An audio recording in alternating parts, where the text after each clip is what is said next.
I have previously shared in this pulpit a distinct memory I have from childhood when I lay awake one night for what seemed like a very long time, trying to figure out how God could possibly exist if he didn't have a mother.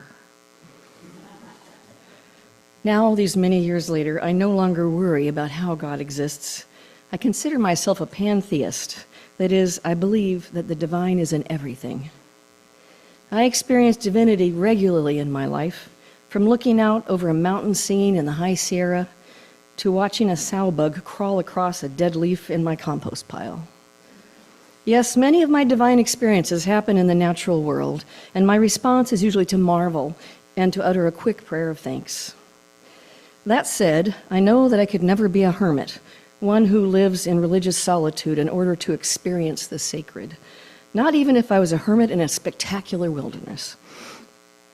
This is because my strongest experiences of divine love involve other humans. I believe that we express and receive divine love in our loving and caring for each other. We're meant to be together. Look at the myth of God creating Eve out of Adam's ribs so that Adam would have a companion. If we are creations and embodiments of divine love, then how do we explain suffering? There is so much suffering in the world, and most distressing is the suffering we humans inflict upon each other.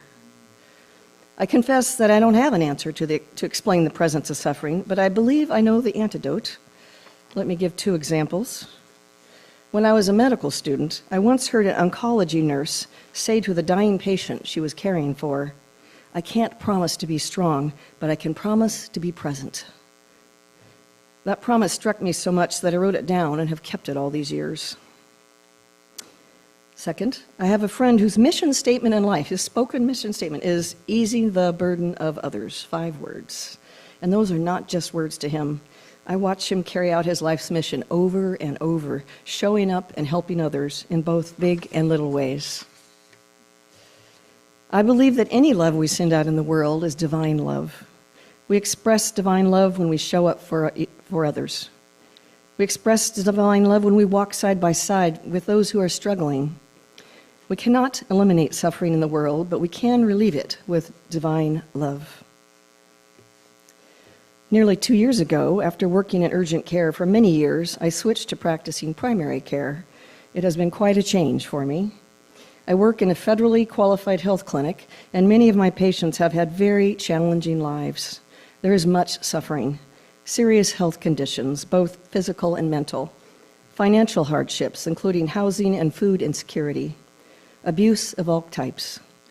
There is so much need that I often feel overwhelmed. How can I possibly fix my patients' problems? It has taken me this year and a half to realize that while my medical expertise is important to my patients, what is equally and often more important is to listen well and to let them know that they are heard.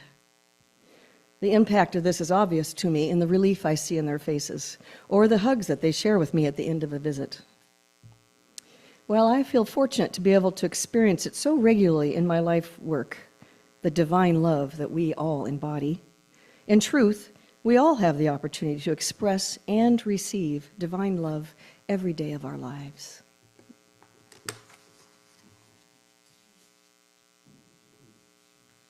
Let's see, I'm still up. The reading today, apropos, is from Marianne Williamson. Love is what we are born with. Fear is what we learn. The spiritual journey is the unlearning of fear and prejudices and the acceptance of love back in our hearts. Love is the essential reality and our purpose on earth. To be consciously aware of it, to experience love in ourselves and others, is the meaning of life. Meaning does not lie in things, meaning lies in us.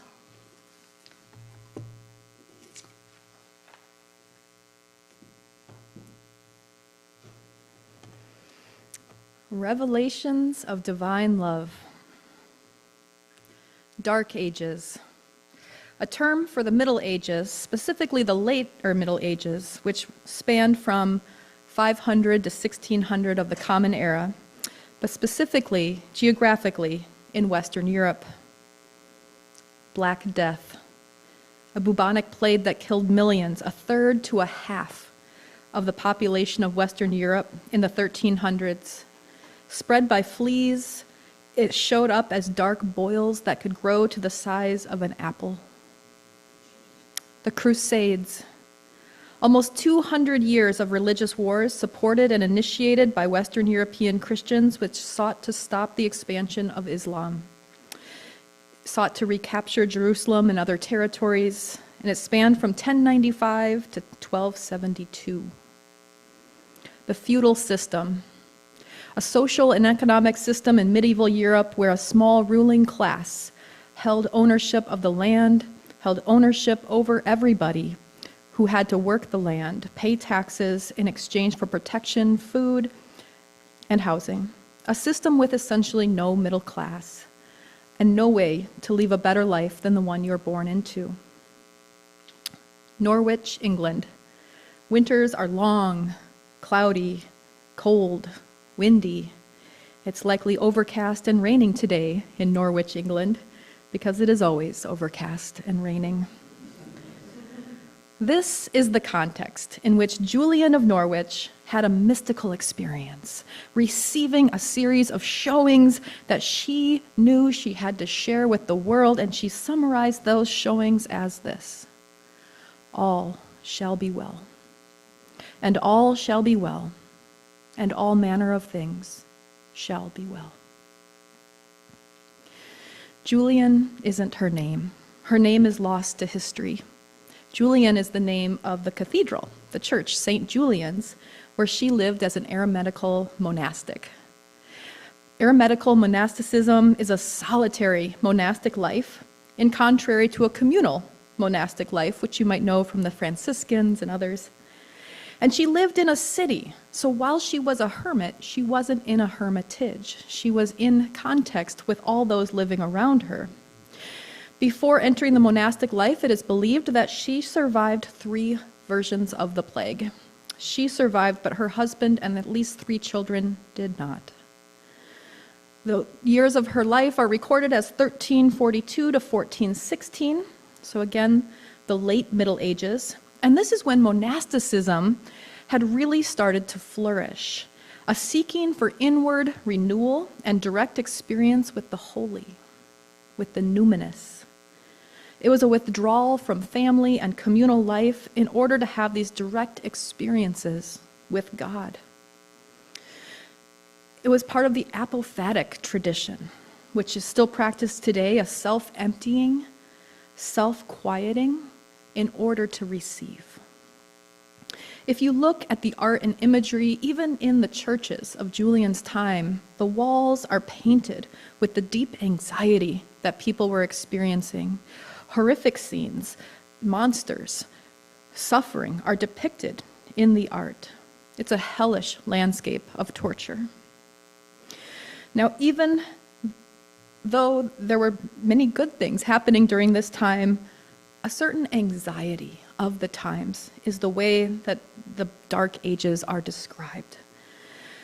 People were suffering, and this is one of the reasons why the monastic life had become so popular. It was really meant for a quest for certainty about salvation, and people wanted to experience that amidst what they were going through. So Julian entered into this life, and when she was 30, she got sick, and then she got really sick. And she was given last rites because they believed death was imminent. And in those times, last rites included a priest coming in with a crucifix and encouraging Julian to look upon this crucifix. And she wrote later on, so, spoiler alert, she survived. She wrote later on that she wanted to look up to heaven, but she cast her gaze upon this crucifix. And a medieval crucifix might be different than ones that you've seen today. It wasn't just a cross or a Jesus with a nice robe or draped on the cross. No, this was pretty graphic. This was the crucified Jesus, the crown of thorns, the nails in the hands, the stab wounds in the sides. And as she looked upon this, she saw fresh blood begin to trickle from where the crowns of thorns hit the flesh. The light dimmed. A spotlight came upon it. And at this point, time went away. It might have been hours, it might have been days. Julian had a series of showings, mystical revelations that were given to her, and she knew they were meant for everyone.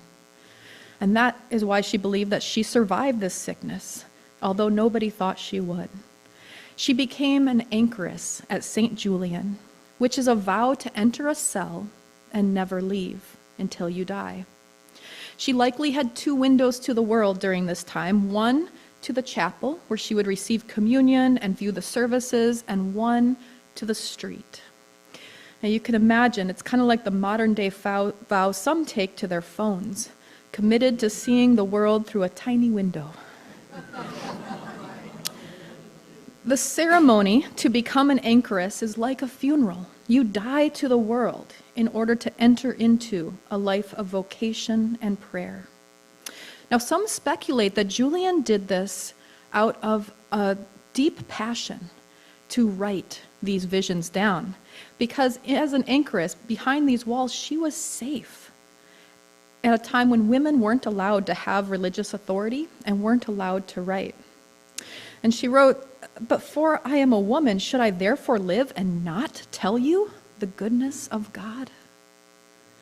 By secretly passing the chapters out the window to supporters, Julian of Norwich recorded her experiences in both a short and a longer version, a very theologically dense and complicated and amazing longer version, which are both located and still available today in the book Revelations of Divine Love. And this is the first known book in the English language written by a woman. Many have stopped using the terms Dark Ages for many reasons, and perhaps I should too, but it was a term coined right during those times by the community for themselves. And I think it meant a dimming of human consciousness. There was educational, recessions, and there was economic recessions, but really it was about living with so much suffering that people lost hope. When people shouted out, "Why are we here? Who am I? What is my life for?" It was like the question went out into the void and not even an echo returned. Now, some have likened our times to a return to the Dark Ages.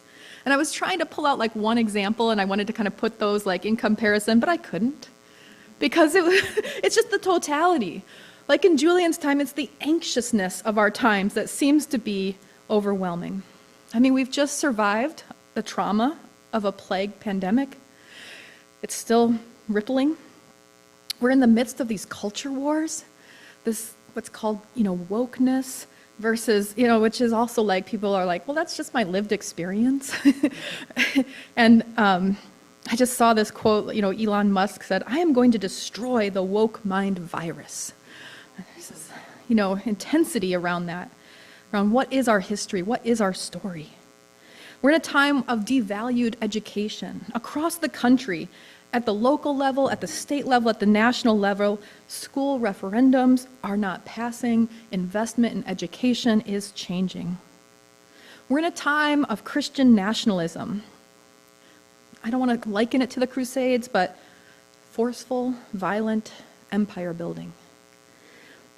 We have class systems in America which continue to show that the wealthy get wealthier and the poor get poorer. And in the midst, we do have this strange soup of the middle class, where sometimes you may be one and sometimes you may be the other. And the most deciding factor of that, the most common reason why people go bankrupt, is medical debt.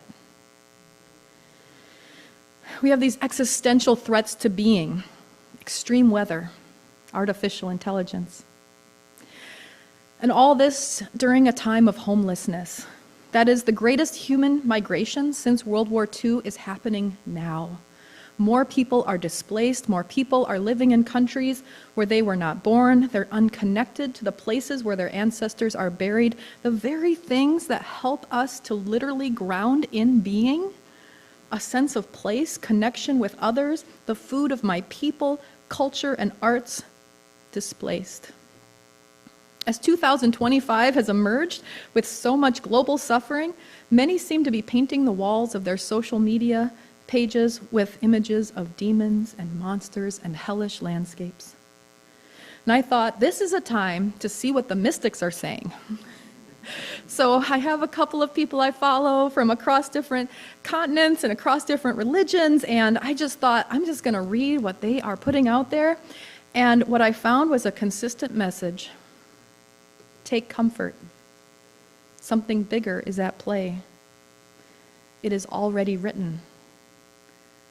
What? All shall be well? Are they just telling me what I want to hear?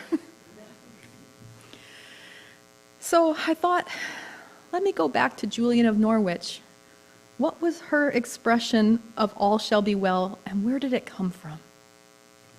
First, I just want to talk a little bit about mysticism. A mystical experience is a well-documented and researched, both in religious terms as well as psychology and neuroscience, in a larger category, what's called spiritual and religious experiences. The chalice lighting today was Thomas Merton's mystical experience, where he had this sudden realization that everyone was shining like the sun. He was downtown in Louisville, Kentucky, in a shopping district when he had this awareness, and today there's a plaque there. A revelation happened here. I'm serious, you can find it right there. I'm giving examples of Christian mysticism, but this is not in the Christian tradition. It happens across religions, it happens across time, across geographies. But what's really interesting is when people have studied this, the visions come in the context of the religious teachings that they are in or the religious beliefs they have. So Julian of Norwich saw Jesus. A Muslim might see Muhammad. Rumi, a Sufi poet, mystic for sure. What we are really talking about is beyondness. And they all have something in common. When people report these, the experiences change them. They are remembered for life. And often people refer to the experience like before the experience and after the experience. They are very, very ultimate. Now, a mystical experience specifically has these characteristics. It has an ultimacy in the ordinary. So again, Thomas Merton, everyone's shining like the sun, and here I am in a shopping district. They are brief and imprecise, yet they include a knowing. They are received.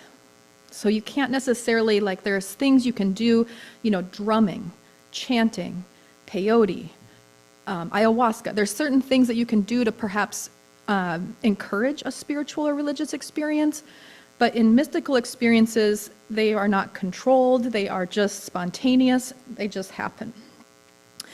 And they are both immanent and transcendent.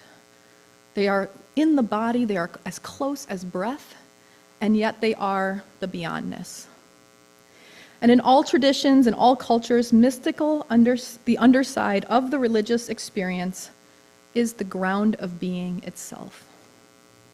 And a mystic is simply someone who has these experiences on a regular basis, or has this experience and spends their life in conversation with it to determine what does it mean.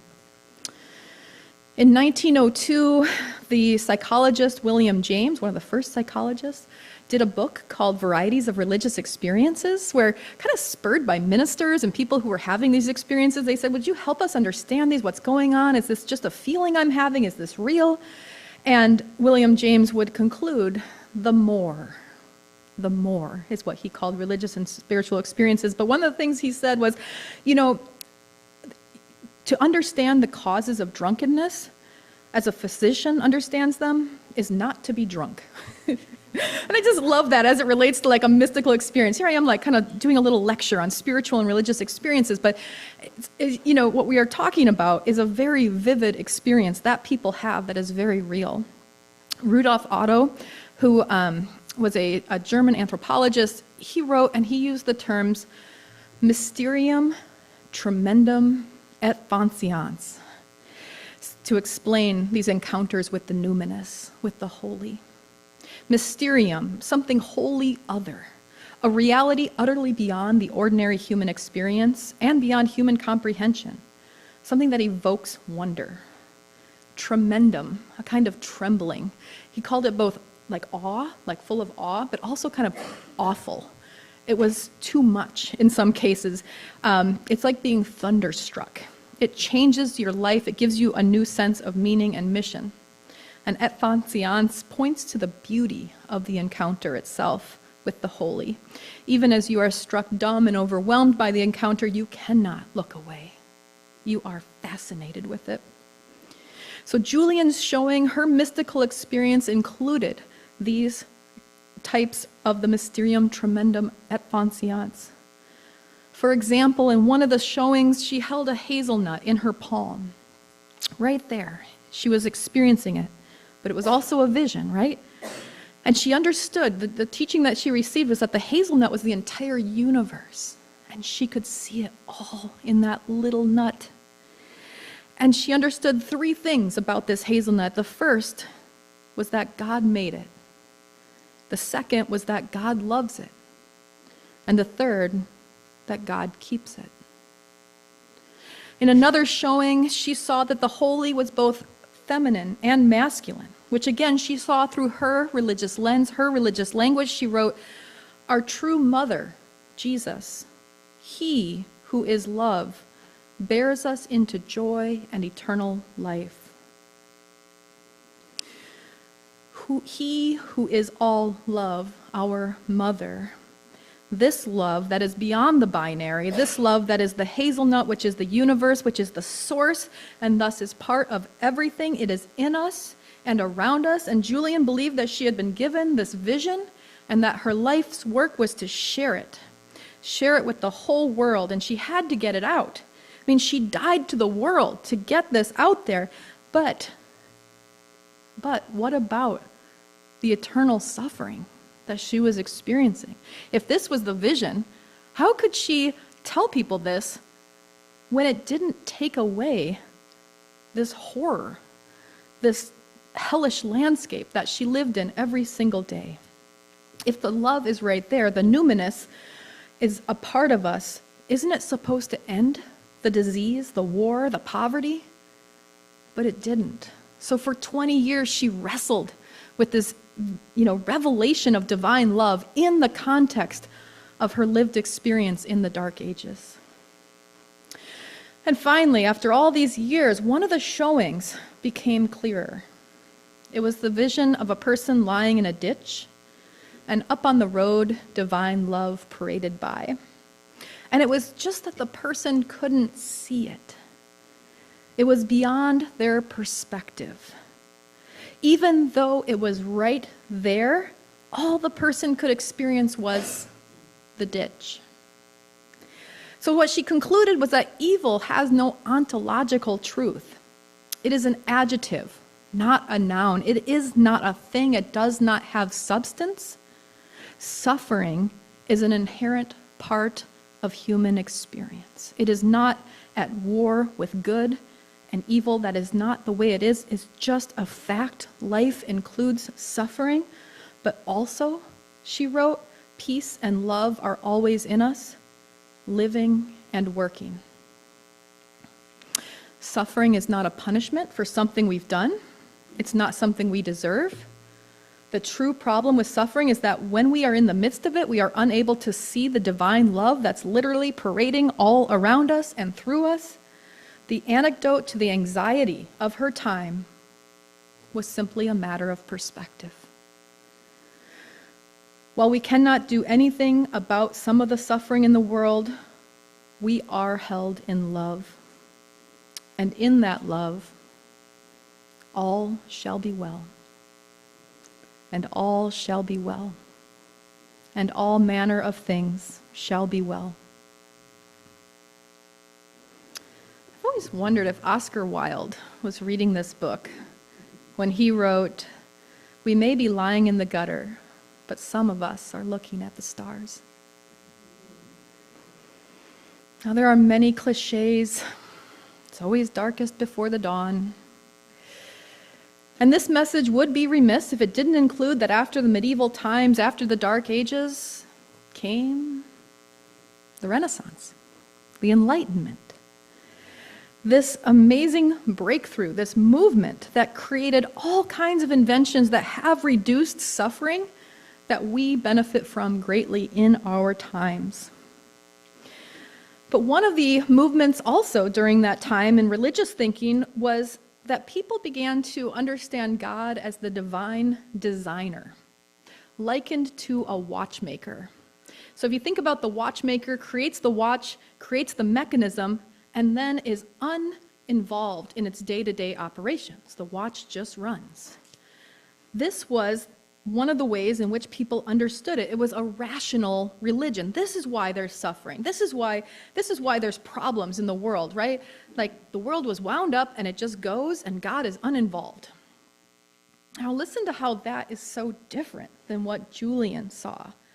Divine love being in us and through us, in the world, of the world. Very similar to that word that Megan used, pantheism. For all the good of the Enlightenment and modernity, one of the consequences is that it put us more in our heads rather than our hearts. These ideas that took us out of the lived experience, putting more emphasis on understanding rather than feeling it, you could say more in the intellect than the affect. But they are both ways of knowing. And in our day and age, there's something pretty amazing happening where science and religion, the head and the heart, are talking together. We are seeing and measuring a new dimension.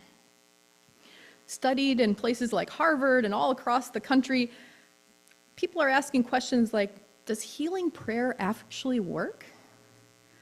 People go on these spiritual tourisms to Brazil, to Africa, to these big healing ceremonies to see and witness miracles happening.